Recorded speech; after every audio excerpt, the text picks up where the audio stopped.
वहाँ रखूँ? एक सेकंड।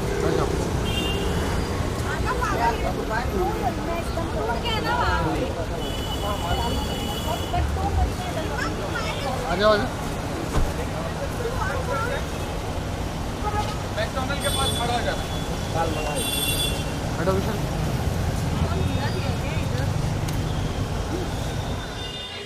शर्लिन जी, कुछ ही समय बाकी है पापा का आगमन के लिए। आपने काफ़ी सारी शॉपिंग की, जी। हमने देखा पापा को कितने ज़्यादा एक्साइटेड हो कल के लिए। पापा जब घर पे आएंगे, प्रवेश हो गए आपके लिए। अगले 3 दिन बहुत ही मंगलमय होंगे मेरे लिए, मेरे तमाम दोस्तों के लिए, बप्पा के सभी चाहने वालों के लिए, मानने वालों के लिए। और सिर्फ 3 दिन ही क्यों, अगले 11 दिन मैं कहूँगी बहुत ही मंगलमय होंगे। 3 दिन इसलिए कहा क्योंकि मैं बप्पा को 3 दिन बिठाने वाली हूँ अपने घर पर। और ये 3 दिन मैं नॉनवेज से परहेज़ करूँगी और पूजा पाठ करूँगी, बप्पा की सेवा करूँगी, उनको स्वादिष्ट भोजन का भोग चढ़ाऊँगी, ख़ास तौर पर मोदक का। और मैं बप्पा के सामने खड़े होकर ये कसम खाऊंगी कि अब से मैं सिर्फ़ और सिर्फ सकारात्मक ऊर्जा इस दुनिया में देना चाहूँगी उन तमाम लोगों को जो मेरे संपर्क में आएंगे। जज करना, गाली गलौज करना, तू मैं करना, खिटपिट करना, एक दूसरे पर तोहमत लगाना, इन चीज़ों से मुझे ब्रेक लेना है।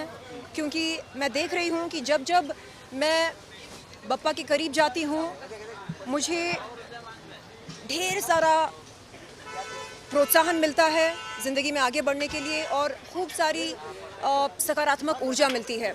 और जैसे ही मैं उनके दिखाए हुए मार्ग से दूर जाती हूँ तब मैं देखती हूँ कि मैं बहुत ही विचलित हो जाती हूँ और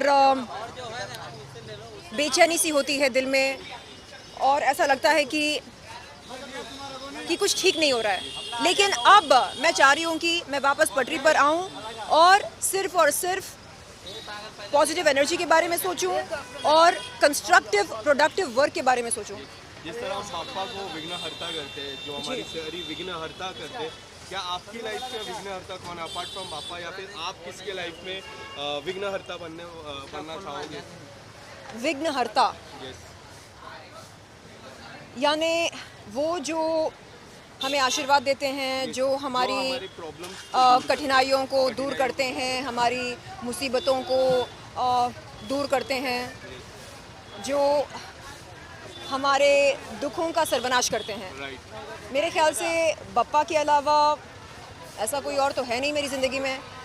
आप ईश्वर को जो चाहे कहिए, जिस नाम से पुकारना चाहें पुकारें, उनकी जगह कोई और ले ही नहीं सकता, कोई इंसान तो बिल्कुल नहीं। तो मैं चाहूँगी कि अगले कुछ दिन सिर्फ़ और सिर्फ बप्पा की अच्छाई के बारे में सोचूं और बप्पा के जो गुण हैं उन पर मैं फोकस करूं। और मैं चाह रही हूं कि हम सब कुछ ना कुछ सीखें बप्पा से। कहते हैं कि बप्पा हर मुसीबत का समाधान निकाल सकते हैं। इसका मतलब वो हमेशा सॉल्यूशन ड्रिवन होते हैं। ये मुसीबत कैसे आ गई, ओहो, ये सब नहीं सोचते। बप्पा की नज़र में हर समस्या का समाधान होता है। तो उसी तरह मैं भी चाहती हूँ कि ज़िंदगी में एकदम पॉजिटिव बनकर रहूँ और सिर्फ सॉल्यूशंस के बारे में सोचूं। अभी जैसे आपने देखा होगा कि कैसे पिछले कुछ दिनों में मैं कंट्रोवर्सी से घिरी हुई थी, कभी ये कभी वो, कभी इसने ऐसा बोला, कभी उसने वैसा बोला।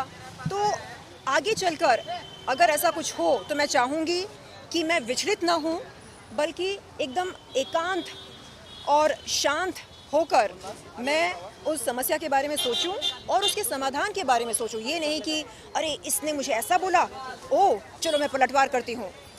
देखिए, हर वार का पलटवार करना ज़रूरी नहीं होता है और हर किसी लड़ाई में कूदने की भी ज़रूरत नहीं होती है। तो ये चीज़ें मुझे धीरे धीरे समझ में आ रही हैं और मैं चाह रही हूँ कि एक मिसाल बनकर जीऊँ। जैसे आपने देखा होगा कि कैसे किडनी फेलियर को मैंने रिवर्स कर डाला, जबकि लोग चौकन्ना हो जाते हैं, कहते हैं कि oh my God, kidney failure को रिवर्स कैसे किया जा सकता है और ये हुआ कैसे। तो ये बप्पा का चमत्कार है बिल्कुल। और 2021 में जब मेरा किडनी फेलियर हुआ था, उसी समय मैंने बप्पा को अपने घर में लाकर उन्हें बिठाया और उनकी सेवा करी, उनकी पूजा करी और मैंने देखा कि मात्र 3 महीनों में मेरा किडनी फेलियर रिवर्स हो गया था। तो ये बप्पा का करिश्मा है मेरे लिए, उनका चमत्कार है। और बप्पा, मैं आज आपसे ये कहना चाह रही हूँ कि मैं बहुत बहुत बहुत आभारी हूँ आपके प्यार के लिए, आपके आशीर्वाद के लिए। आपने मुझे पुनर्जन्म दिया और आज मैं बहुत ज़्यादा सेहतमंद हूँ, खुश हूँ और सब कुछ बहुत ही बढ़िया हो रहा है मेरी ज़िंदगी में। Thank you Bappa, I love you. Thank you so much. Thank you. Ganpati Bappa. मोरया, मंगल मूर्ति मोरया।